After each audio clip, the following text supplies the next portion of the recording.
Artists, artists everywhere and all creatives. Do you wish you could just have a 1 week, hell, even a day where you can just create art? I mean, one day where you don't worry about having to pay bills or worry about putting food on the table, where you don't gotta listen to your parent or nosy roommate ask about your job as if that's the only thing that means you're worthy of a human being, where you don't have to take any job that either drains your energy due to it being a depressing workplace, or it's the only job that will actually give you a chance, even though it's not in your field. You just want to create. I just want to create.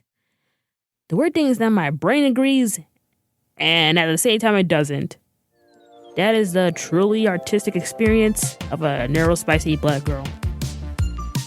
Hi, I'm Alani. I'm black, female, and neurodivergent, aka I lost the genetic lottery. The only thing I could do is pull myself up by my bootstraps and live whatever life takes me. If anyone deserves to profit from my trauma, it's me.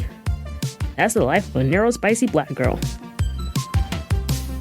Welcome to Neurospicy Black Girl, the show where you learn that writing scripts during your non-busy hours at retail is a perfect place to be productive. And perfect time too, because hey, at least the pay is not commission-based. I'm Alani, and today we're going to talk about being a creative as a neurospicy black girl. As I said earlier, I just want to create. I will say that despite the mental trauma that my parents put me through that I'll get into in a future episode, I will say that my parents have not discouraged me from pursuing my creative passions. But sign out to remember, just because you have positive memories with an abusive person does not negate the abuse they put you through. Keep that in mind. Anyway, I know how to draw, to paint, and to do creative writing. I love writing, especially if it's stories. Writing and art in general have been the outlets that I could best express myself in. Being creative is the area of my life where I can be my most authentic self at. Too bad that there are things in my body and my brain that prevent me from being able to really fully invest into my creativity. There are but little things, but I'm going to simplify them into 3 categories: time, energy, and self-esteem. Let's start with time because I think that's easy to explain. My schedule has been all over the place. I used to work a 9-to-5 depressing-ass office job, and then I had to take an hour commute to and from work at my former place in a faraway neighborhood. There's 24 hours in a day, so 10 of my hours would be dedicated to a job that made me kill my happiness and at a place where I honestly did not feel connected to. Now, after I was let go, I was able to move to a closer neighborhood in Brooklyn where my commute was cut to 20 minutes. And I'm working at a job that is 5 hours a day about, and it's a low-paced job as well. I still feel that I can't really budget time to work on creative projects. There's this thing called the waiting mode. The waiting mode is the time period between now and the time where you have plans, where you feel essentially stuck and in a period of rumination where you don't know what to do or you feel like you can't do anything because you're waiting for the plans you have. The best way to think about it or to visualize it is imagine you're playing a fighting game like Street Fighter, Mortal Kombat, Tekken, Super Smash Bros., whatever. Now you get to the character select screen and you choose a character. But instead of going on to choose your opponent and the stage you're going to fight, you just leave the character there. The chosen character is just left idle. Maybe it's just standing still doing their fighting stance, or it's just a cool PNG file of the character. They're not doing anything. They need an external factor for them to do something, or else it is stuck waiting for the player to do something. That's what the waiting mode is like for me as a neurospicy black girl. I feel stuck with what to do at the time period. Let me give a real-life hypothetical. Let's say I have a shift at 2:30, and I end up getting up at 10 a.m. I may finish getting ready and being presentable enough for my job at maybe 11 a.m., depending on how tired I am. There's now like a 2 to 3 hour black void of time I have until work. My brain is telling me that I need to be prepared for the event, which is work, so my decisions feel stuck at focusing on getting ready for work. Yeah, I could draw or work on writing in that 2-hour period, but my mind will be more focused on being ready for work. And trust me, I don't want work to totally influence my creative ideas. Boundaries, people. Although, ironically, I get best motivation to write and draw during my job, No hate to my job. It's just during the slow hours, my mind's imagination goes overdrive. And I need to put that imagination into good use. At least I'm being productive, even if it's not related to my job. Anyway, I find the best time to be my most and fully creative is at the worst time for my health, the late night period. I think this is a good time to segue to my next point, which is having energy. Now, energy and time have a symbiotic relationship with one another, especially if you are neurodivergent. Especially if you're an introverted neurodivergent. Oh, wow, an introverted neurospicy person. How original. Well, actually, if you ever look at common depictions of Black women in media, being an introverted neurospicy Black girl is a little too non-existent. Introverted neurospicy Black girls are cryptids. I'm essentially the Bigfoot or Mothman of the Black community. Now that I think about it, that comparison is accurate because people in my life barely see me, not even my roommates.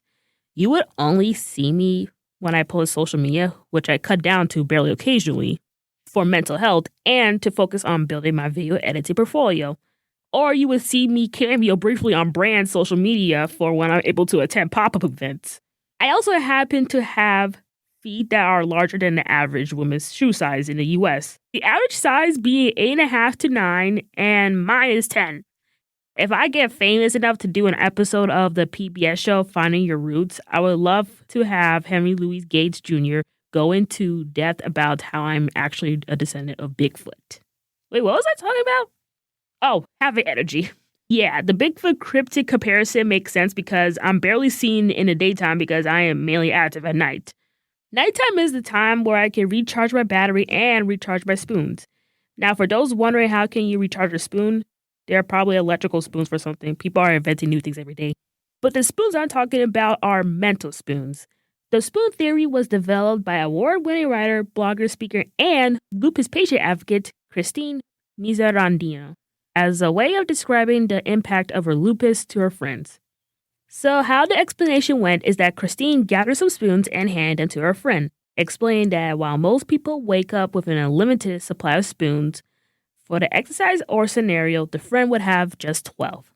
She then asked her friend to walk through her daily routine, taking away a spoon for each activity like waking up, showering, or getting dressed. Through this metaphor, Christine illustrated that she starts each day with a limited number of spoons, which represents energy. She must carefully consider each action she takes, as living with a chronic condition requires constant awareness of how much energy she has, and she will spend her spoons throughout the day.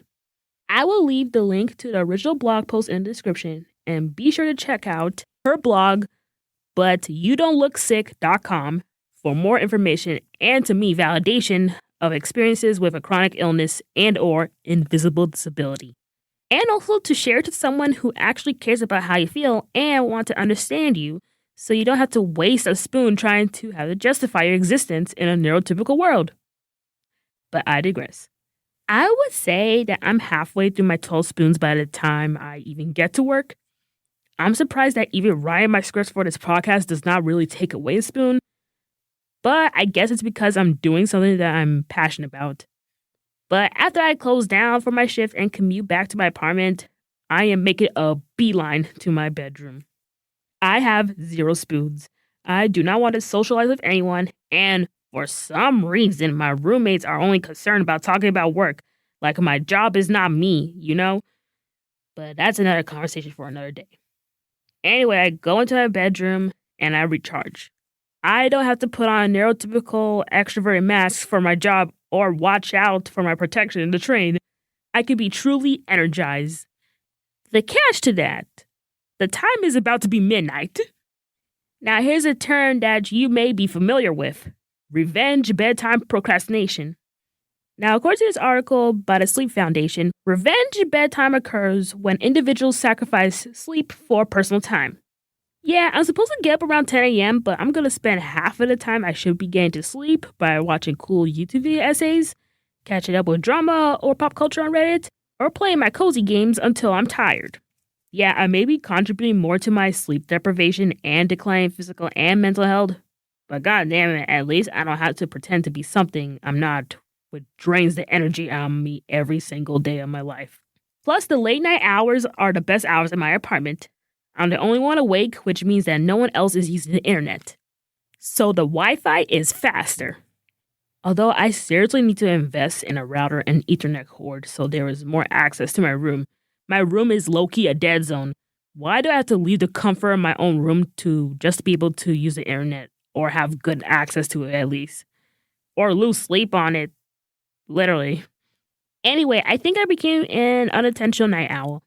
Unintentionally because my day schedule does not typically give me enough time to be myself or be creative, thus depleting my energy and having to wait till ungodly hours in order to be creative. But what if there is the once in a blue moon circumstance where I have both enough time and energy to be creative? Well, there is one more sneaky thing that is stopping me. It's me. Well, to be more specific, it's my self-esteem, or at least parts of it. Now, I'll say that over the years that my self-esteem has improved mainly due to therapy and holistic healing and being part of spaces that are welcoming and inclusive, especially for neurospicy Black girls like myself. This is not a sponsored episode, but if they want to, I'm more than happy to accept it. But shout out to Manifest House. This community has been so beneficial to my healing journey, and it openly accepts neurodiverse women of color like me. I feel like a lot of mental health spaces are not open or inclusive as they claim that they are. But that's another episode for another day. While my mental health has improved, it is not totally fully positive. One of my biggest enemies is my self-doubt. Especially if I try a new creative hobby or if I'm getting back into an interest that I love doing, such as drawing, for example. My mind is constantly giving me reasons to reconsider. I tend to doubt whether the final result is going to turn out well. I doubt that my writing is going to make any sense. There's also the fear of being vulnerable, especially if you are sharing your creativity for other people to see. There's this condition called rejection-sensitive dysphoria, which is common if you have ADHD. It is essentially that you feel a sort of pain you feel when you feel that you have failed or have been rejected. Now, I want to stress that I know everyone has experienced some form of disappointment. That is not rejection-sensitive dysphoria. Rejection-sensitive dysphoria is feeling a stab or punch in the chest when you get rejected for an opportunity. You feel that you have to withdraw from others or not even attend social events again because you don't want to have to deal with the possibility of being rejected again. You don't want to even start on your artwork or any type of art because you're afraid of being ridiculed, and you don't want those thoughts of rejection to be constantly repeating and replaying in your head like a broken record. Wow, I literally got chills just thinking about it. Rejection-sensitive dysphoria is an unfortunate side effect of my ADHD, but it does not define me, and it does not define you. Okay, so I just spoke about the main factors that inhibit me from being able to be creative. I now want to talk about ways to get around these factors. I want to preface this by saying that while I may be a neurospicy Black girl, I am not a neurospicy professional. Please seek a professional for any medical advice. Additionally, my tips won't totally resolve the issues, but at least it'll be a good cushion for making your life easier so you will have time, energy, and the mindset to be able to do what you're passionate about, especially if it's a creative passion. Now, here's a tip for the time factor, particularly waiting mode. Tip 1. Start with an activity that requires little effort for you to do. Don't overexert yourself, especially if you believe a task is going to require a lot of energy from you. If you know a task is going to cost you some energy, it's going to make you not want to do it, right? For example, the dreaded laundry. Putting away clothes can be a pain in the ass for real. Cut the task in half by just hanging up the clothes that need to be put on hangers, or your going out clothes essentially. It decreases the amount of time and energy for a task, and it keeps you busy while you're waiting for the event you have to go to. Additionally, utilize timers or alarms. Timers are good for the short-term rewards ADHD brains are seeking. Plus, if you're someone like me who works better if you have a sense of urgency like a deadline, timers and alarms are your best friend. Additionally, timers and alarms are a great way to keep track of time, as time blindness is a common symptom of ADHD. For example, let's say you're working at or doing a task at a job where you would rather not be. You're standing on your feet in 90-degree Fahrenheit weather, handing out flyers. You know only like 2 people who sympathize or really pity you will actually grab while people stare at you and look down on you like they're better than you, than a minimum wage employee. Ooh, I want to get into that in a later episode. Timers are such a great way to keep track of how much time has passed or how close you are to the end of your shift. Now, the low energy thing can be difficult to manage, especially if you are going through burnout. As someone who has dealt with and is low-key still going through it, I had to find a time where I'm not being treated or intentionally treating myself as a robot. Coming from experience, this may be an initially difficult tip if you are someone who feels that if they're not being productive, they're doing something wrong. But it's not you, it's an unaccommodating society. My next tip is to utilize self-care days as much as possible. Use your day offs and PTOs while you still got them. Take those days to do whatever makes you feel energized or relax. Do your creative hobby, walk around the park, or keep yourself updated in the latest YouTube drama. Do things that make you feel like the human you are. Now, probably the toughest thing to battle is low or negative self-esteem, especially when it comes to creativity. As earlier stated, while I am Neurospicy, I am not a licensed professional, so I recommend speaking to one so they can help tailor treatment to help you. I also recognize that many people are unable to access therapy, whether it be to lack of financial resources, lack of cultural competent providers, or you're a minor whose parents refuse to believe that you need professional help. Been there, done that. There are ways to get around this, so I'll split this into 2 parts. Therapy and alternatives to therapy. So the therapy options. The following is for when you're in need of immediate help. First, if you are in a crisis or emotional distress, call or text 988. This lifeline provides 24-hour confidential support to anyone in an emotionally distressing circumstance. Additionally, you can reach LGBTQ plus affirming counselor by texting Q to 988 or by calling 988 and pressing 3. If you're part of the LGBTQ plus community, I also recommend the Trevor Project, the leading suicide prevention and crisis intervention nonprofit for LGBTQ plus young people.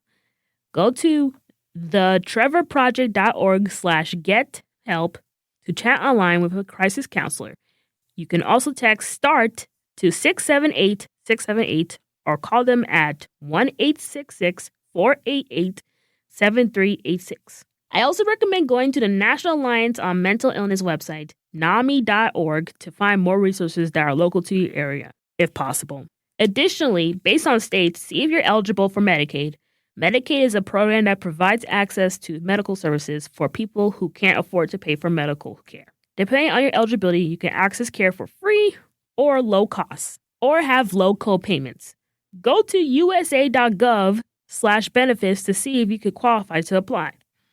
Another option is to find counselors that accept sliding scale payment. Community health centers usually have these providers, but to save you the trouble of Googling for hours, here's a quick tip. Go to psychologytoday.com and go to the search bar and type your city or zip code. You can go through the filters to find a therapist that best fits your preferences, but scroll all the way down and check off the box that says, offers a sliding scale.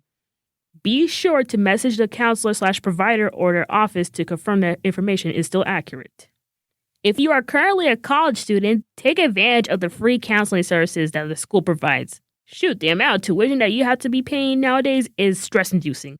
So take advantage of all the free services your college provides. Now, let's say therapy is not an option with reasons that I've mentioned earlier, especially if cost is a major reason. You really need support, and sometimes there are barriers to getting therapy, which is a form of support. However, there are cost-friendly alternatives. Let's start with the World Wide Web. Going on Eventbrite or Meetup can help you find in-person or online groups to have meetings or sessions based on peer support, or if you just want an accountability buddy for creative or non-creative purposes. I appreciate virtual options because there are times where I just don't have the energy to go out. I hate having to put on my going out clothes, walk in the crowded-ass subway that you don't know if it's going to be boiling or freezing, and then you gotta walk to the destination, which you gotta rely on your Maps app, which can mess up your direction depending on how you hold your phone, and then you gotta restart your social skills training when meeting new people. Man, I'm just tired thinking about it. Finally, if you're especially a homebody and you're a person who has a lot of thoughts but don't have a trusted person to vent to, I recommend journaling. The best thing about journaling is that you don't have to do it consecutively. You can do it whenever you need to vent about something. You don't even have to write out your feelings, per se. You can just doodle or draw your feelings if you want to. The best thing about journaling, or any creative expression for that matter, is that you can do anything you want to, when you want to, and how you want to. It's all up to you. Wow, this episode has got me thinking about how I want to prioritize time for creativity. Creativity is an important part of my life.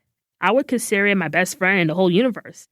I sometimes feel I neglect it sometimes to be a workhorse for things that I'm not passionate about. I really want to nurture my relationship with creativity. And for those who are going through the same thing, maybe this episode can be a helpful nudge for you to nurture your creativity too. Thank you for listening, and remember, it's okay to be human. Do what feels right to you. Tune in next time where something new happens and it won't be boring.